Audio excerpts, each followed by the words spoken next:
So now that I mapped my waterways, there's also something here. Okay.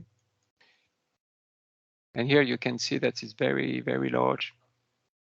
But apart here with the trees, it's not very obvious to see a riverbed, but that's that you can be sure that there's some water flowing there. Okay. So I'm not finished at all. It would take me more time than that, but I want to show you all the features. And remember, we have here 2 interactions and also this one. Okay. The first one is this one is the most obvious. Okay. You can see here there's water in the middle of what is considered as a residential road. That is totally wrong, but on my side, I think it's large enough to be, yes, it's an unclassified road. Okay, so we can even change that. Okay, and actually here, this is where they meet. It's not very large at all, so I would do that just with a node. This one is better there. So I will, in this case, I have 2 nodes. I can merge the 2 of them. I can draw a selection rectangle. Yeah, the 2 of them are selected. I will merge them, so there is only 1 node. And as explained, we will switch now to another chapter. Our new chapter is this one, bridges, fords, and culverts. So we will see a bridge, but now we are working on fords. Okay, this is the same in a desertic river, desertic context. Okay, so this is where the riverbed, and you have like a track here, and that's what we will get. One single node here. A pretty same example that we have. So the connection between the intersection between the road, whatever its class, and the waterway would be 1 node in this case with this tag ford equal yes. If we have a larger riverbed, you can actually map the ford as a section of the road. Okay, like this. Okay, you can see this section holds the ford equal yes. The node here, not. There's still an intersection with the waterway, but there's no. We do not duplicate the ford equal yes tag on top of this node when the whole section, road section, already holds it. Okay. But if I select this node, it's empty. There's no tag. And if there's a riverbank that has been mapped as a polygon, the same way. Okay. So I'm going back to my example here. I will just add the ford equal yes node here. So I will search preset ford, select, I will pin it. Stepping stone, that's not the case, so just ford equal yes, I apply. And here I'm good. Here it was an obvious example. That's not the case here because of the vegetation. Because it's not more road, and it's a very tiny path. So it's not at all a residential road, but really a tiny path. You can see, oops. It's only 1 meter wide or something like that. So here, okay, I don't know, but I can expect actually the people, they do not create a bridge for such a small stream and a small path. but I guess that you can really cross it easily. So I expect there to be a fault. So in this case, I don't have any node. So what can I do? I have two ways of doing that. I can select the two objects and ask more tools to add a node at intersection, for example. Or I can use my the basic drawing tool. I can, and I will be. You can see it applies what would be snapped if I maps. So if I double click here, I have my intersection. See, that's the intersection. And I will put my follicle, yes, tag on top of it. Another case, here we have the main road, and that's a tertiary one. And okay, with this one, I think that makes it. And if we can see the road is going up to the water. There is no a swampy area as we can see there. So the the road is not affected by the river flowing. So we have either a bridge or a culvert. A culvert being generally a concrete tub above the road that lets the water flow passing through.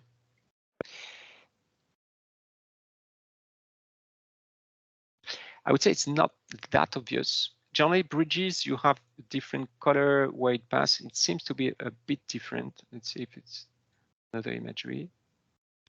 Yes, there's something different. When it's a culvert, basically, you don't see any change in the road, and it's going down. Okay. Let's have a look on the example we have in the chapter. So we will see the tag together. Here it's a very clear example. Okay, it's a city in DRC, and we have an obvious bridge. Okay, no doubt. Here in that example, put it at the beginning because it's very tiny, as we have almost. Okay. So there's a waterway, and there is a structure that is quite thin, actually. So we consider that also as a small bridge. I think it's not just for people and not cars, I guess, because it seems to be 1 or 2 meters wide. Okay. And the contrary, for the other possibility, the culvert. This one. I think this is in Bangui. So you have an asphalted road. Okay, you can see 2 cars there, and you have there something that is maybe not a waterway, but maybe a wastewater canal. Okay, and I mean, you can see clearly the asphalted road. It doesn't seem to be affected in any kind. So the water is really flowing. I mean, below the road. Okay. So how do we map that? So if it's a bridge, and that's the case for us, as explained in the video I started,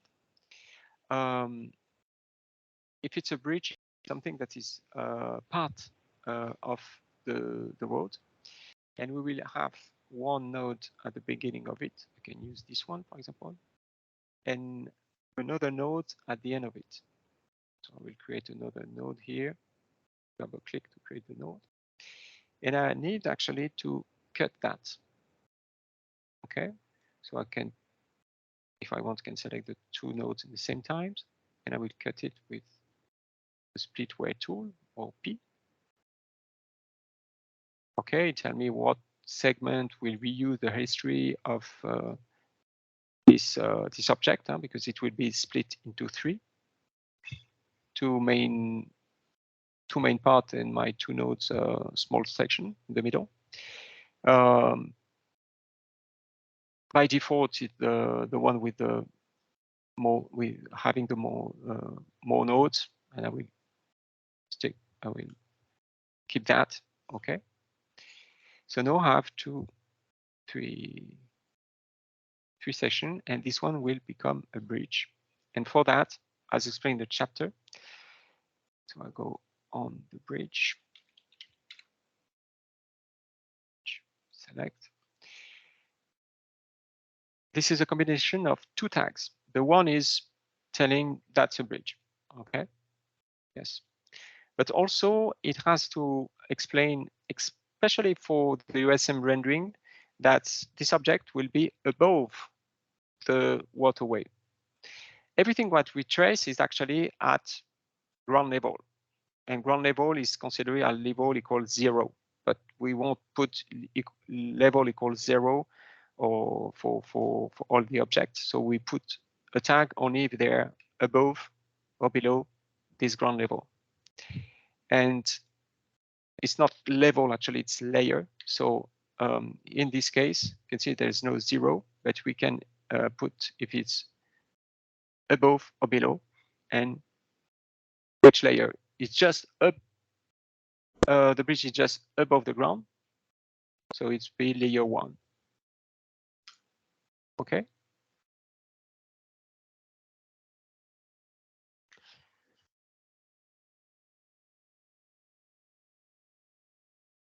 Bridge tertiary layer 1. And so we have now this section has two more tags. It's still a tertiary road, a non-paved one. So, well, actually, generally it's not unpaved there. It might be made of, I don't know, concrete or wood, but I cannot distinguish that from the imagery.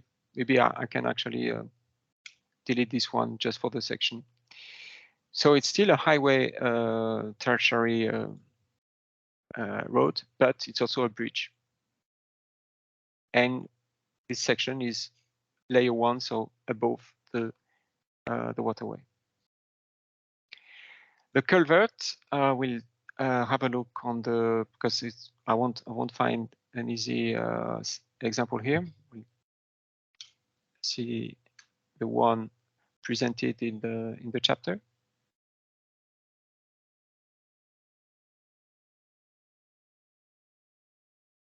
It's the same approach, but this one, it will affect not the road, but the waterway. Okay. So we can see an asphalted road, a very small, actually, kind of ditch for maybe wastewater, as it's in a kind of urban area. So the same thing, I create the extremities of the culvert, one node every time. And in this case, I cut just after having created the node. I will use the select tool to select this section. And this one won't be adding a bridge, but a culvert. And the layer would be -1 because it's below the ground level. Okay. So that's it. So in this project, you will the one I use, and I will share in the. I will put it in this session note in the JDoc. Okay. You will find, as I guess, some faults and maybe a few bridges. Maybe you can find some culverts if you have an urban area. Generally, it's more in urban areas you find culverts. Okay.